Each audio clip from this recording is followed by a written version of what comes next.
La Coupe d'Afrique des Nations Côte d'Ivoire, un rendez-vous qui suscite de l'engouement de part et d'autre. Quelle que soit leur responsabilité sociale, les Ivoiriens veulent être témoins de l'histoire de cette 34e édition. L'UVICOSI, Union des villes et communes de Côte d'Ivoire, ne veut pas rester en marge. Tous les Ivoiriens sont demandeurs et ont envie de vivre la chaleur de la CAN. Or, la CAN se joue sur des stades qui souvent se trouvent à des milliers de kilomètres de ces citoyens-là, qui souvent n'ont pas le dispositif qu'il faut, ou bien sont des dispositifs pour vivre en petite famille. Or, nous voulons vivre ensemble. Donc cela renforcera notre vivre ensemble.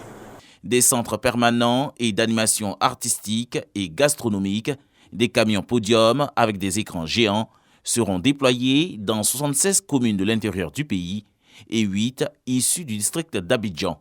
Les communes sont mobilisées, elles sont intéressées, elles ont mis des moyens à disposition, mais elles n'arriveront pas toutes seules à pouvoir réellement contenir et contenter tout l'effort financier que cela nécessite. Donc on appelle aujourd'hui tous les partenaires sponsors qui sont sur les territoires à l'intérieur du pays ou à Abidjan à venir nous soutenir. Les communes intéressées doivent faire acte de candidature. Et réussir la CAN 2023, les premiers magistrats des collectivités locales s'engagent. Ils appellent à la mobilisation de tous. Nous, les maires, avons accueilli avec satisfaction cette nouvelle, à vouloir nous accompagner dans nos villes pour créer des villages de calme afin que nos populations puissent suivre pendant les 21 jours l'événement mondial qui va se passer ici en Côte d'Ivoire. Au total, 600 personnes sont attendues dans les centres permanents des collectivités locales. La liste des villes et communes sélectionnées pour abriter ce rendez-vous sera rendue publique dans un délai d'une semaine.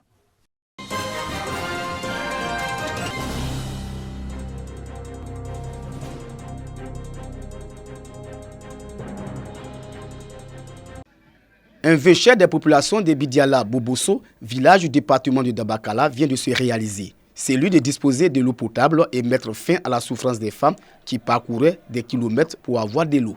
À Bobosso, ici, la question de l'eau est très difficile. Pour avoir de l'eau, il faut parcourir des kilomètres en saison sèche. Et quelle eau!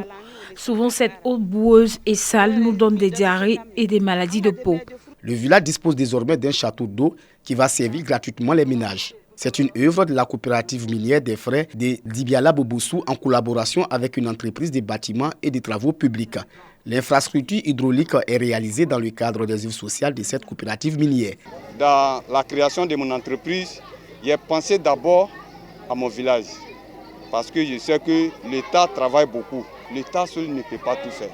L'hydraulique villageoise améliorée est inaugurée et remise aux populations en présence des autorités administratives et religieuses. Depuis 1960, Bidiala Bobosso souffrait de ce problème d'eau potable. Et grâce à la société coopérative, en collaboration avec le BTP, nous avons ce joyeux. On dit infiniment merci à la coopérative qui vient de réaliser un rêve vieux de 50 ans pour plus de 4000 personnes à Bobosso.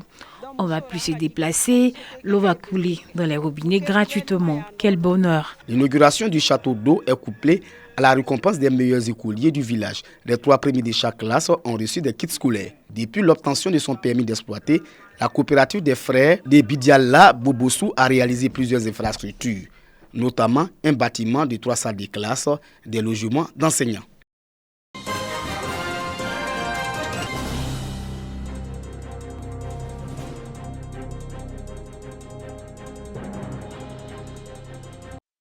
L'amour, la filiation, l'hospitalité, le vivre ensemble, le leadership sont les thèmes exprimés dans ces 22 œuvres exposées.